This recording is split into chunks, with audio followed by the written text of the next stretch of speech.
What if I told you that you can win the lottery even without ever buying a ticket? This is the Neville Goddard's lottery winning technique. And in this video, you're going to learn the exact method that helped Cynthia Stafford win the $112 million lottery, the Neville Goddard technique that Bill Morgan used to win over $250,000. Neville taught that imagination creates reality, but most people imagine lack more than abundance. And that's why they never win big in life. They subconsciously reinforce losing. He said, assume the feeling of the wish fulfilled. So let's just look at the actual proof. Cynthia Stafford won $112 million. She was a single mother. She was raising her brother's 5 children. She was struggling financially. But every single day, she just imagined herself winning exactly $112 million. She visualized the feeling. She imagined holding the check. She wrote down the number all day long. And in 2007, she won that exact amount, not 111 million. She won 112 million, just like she was imagining. And Neville says to assume the feeling of the wish fulfilled. She didn't hope for wealth. She was living in the energy of winning. And then in addition to that, Bill Morgan, he's an Australian truck driver. He was clinically dead for 14 minutes. He had a heart attack and then he slipped into a coma. After recovering, he bought a scratch-off lottery ticket and he won a car. But that's not the crazy part, because the news wanted to reenact the segment. And so they had him buy another ticket for the live recording, and he won $250,000 live on camera. Think about that. Neville would call this shift a certainty that this wasn't luck, that this wasn't a miracle. It was to be expected, because wealth comes not from wishing, it comes from alignment. It comes from emotional resonance. And that's what we're going to do in this video. So how do you win the lottery using this Neville Goddard method? It starts with understanding that lottery wins are not random when you view them from the lens of consciousness. They're actually outcomes that match dominant inner assumptions. Just like when Cynthia Stafford won exactly $112 million, exactly as she was mentally rehearsing over and over again. And this is something really important to understand. You don't even have to buy a traditional lottery ticket to win the lottery.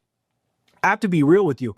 I have never bought a lottery ticket in my entire life, and I probably never will. I've just never felt like I needed to, because I already feel like I'm playing and winning the spiritual lottery. Like every single day. I manifested my dream house, built a multi-7-figure business around the world, attracted my soulmate, became the father to 3 healthy little girls, retired my wife, paid for all my cars in cash. Like, none of that came from a traditional lottery ticket, but it was just as shocking, because at first I didn't know this technique that we're about to walk through would actually work for me. And now it's like winning the lottery all over again and again and again. So before we dive into this technique, make sure you get my free success hypnosis. It's jakeshypnosis.com. You can click right up here, or there's a link in the description and pinned to the comments right there down below. It's jakeshypnosis.com. It's my free success hypnosis. 1 million people from all over the world have used it. The thing that changed my life was I was making like $1,500 a month. I was struggling to get my career going. I wanted to be a big $1 million author, but all the publishing companies denied me.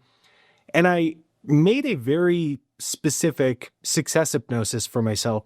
And I started listening to it just for a couple minutes a day. I didn't do anything. I just turned it on and listened to it for a couple minutes. Well, it was like I won the lottery over and over. Within 2 years, I had attracted millions of dollars.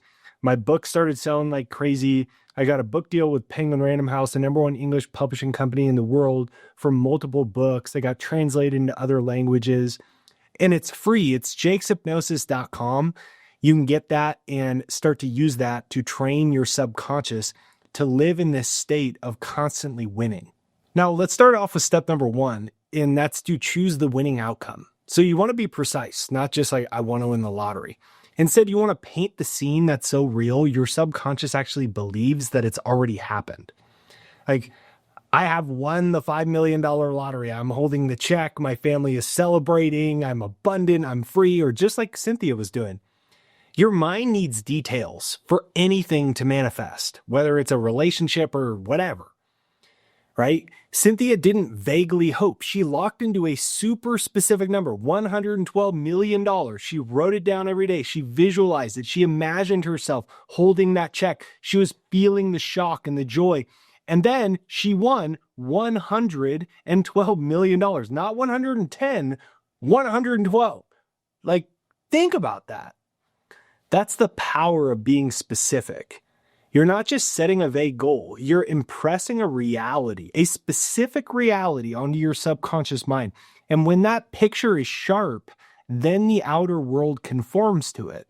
Neville said, enact the scene no matter what it is. Enact a scene that implies you have what you desire, and to the degree that you are faithful to that state, it will unfold in your world, and no power can stop it, for there is no other power. Cynthia enacted that scene. She was faithful to that state, and then the world rearranged itself down to the exact number. And that's the essence of this Neville teaching. It's not about chance. It's about being specific and certain. Step number 2 is to construct that end scene. So Neville said that the scene implies that the wish is already fulfilled. But this is the real key. You have to think from it, not of it. He said the future must become the present in the imagination of the one who would wisely and consciously create circumstances. We must translate vision into being, thinking of into thinking from. Imagination must center itself in some state and view the world from that state. So this means you don't sit back and visualize the future like it's a dream that you're hoping to reach. That only reinforces the belief that it's not here yet. Neville says, moving out of thinking of, right? That's pushing the distance.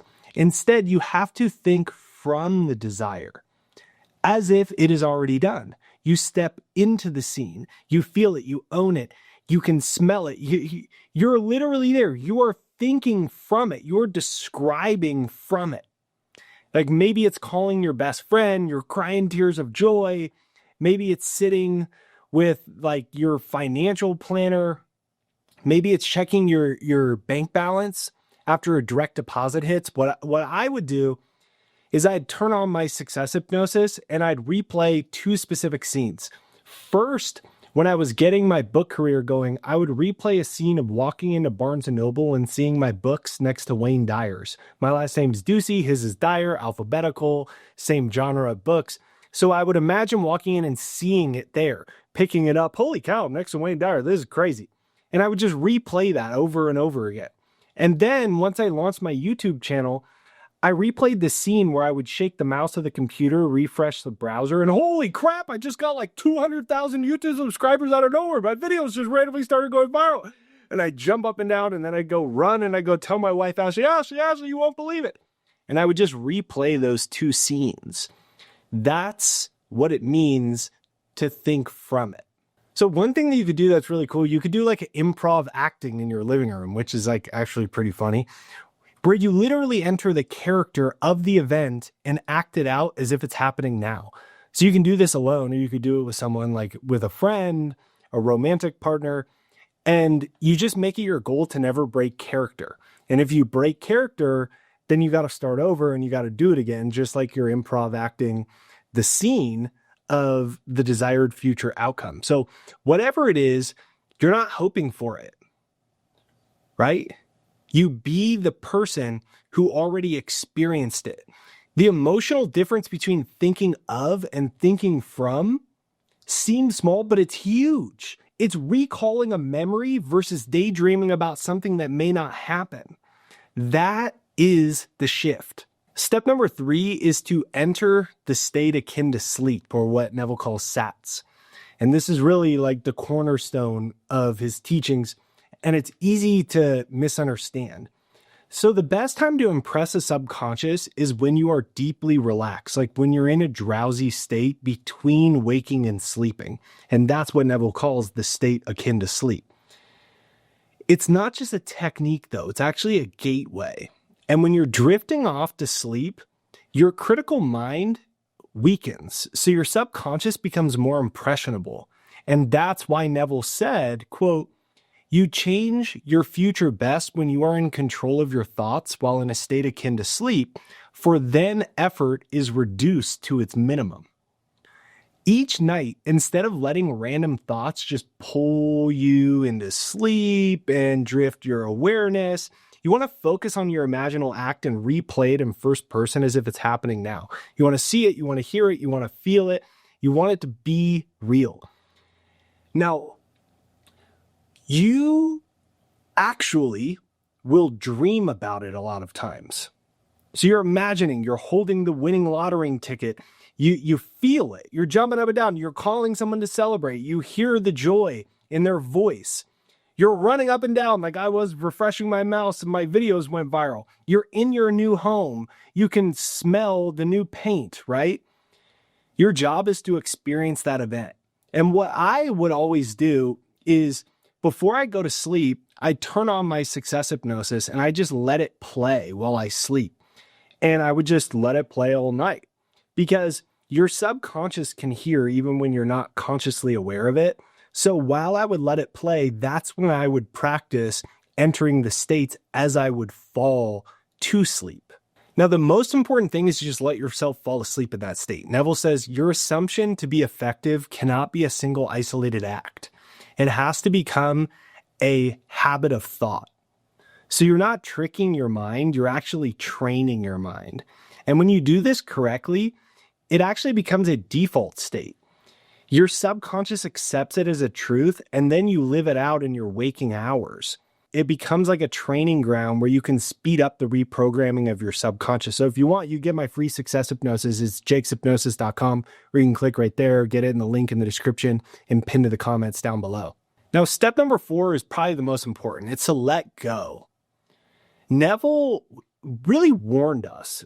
You don't want to worry about how the manifestation is going to arrive. Your only task is to live in the end. The details, the delivery, how it works, that's not your job. Life will reorganize itself. There's going to be invisible bridges that form, seemingly random events that show up, but it starts with you. That's exactly how Cynthia won $112 million. That's how Bill Morgan won the car and then on television wins another $250,000. They didn't chase, they didn't obsess over it, how it would happen. They simply became that version of it.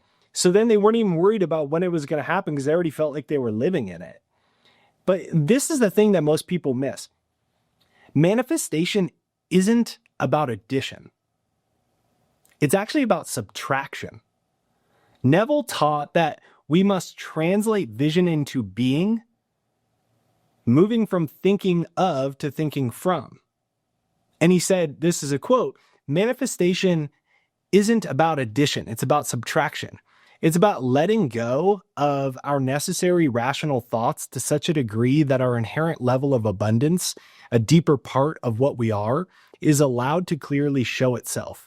Socially and in subtle and inadvertent ways, we're conditioned to think negatively from a place of scarcity, to interpret everything rationally, and to constantly try hard to get what we want. We want to mentally add more instead of realizing that by subtracting everything that we don't mentally need, we end up getting what we do need. So let go.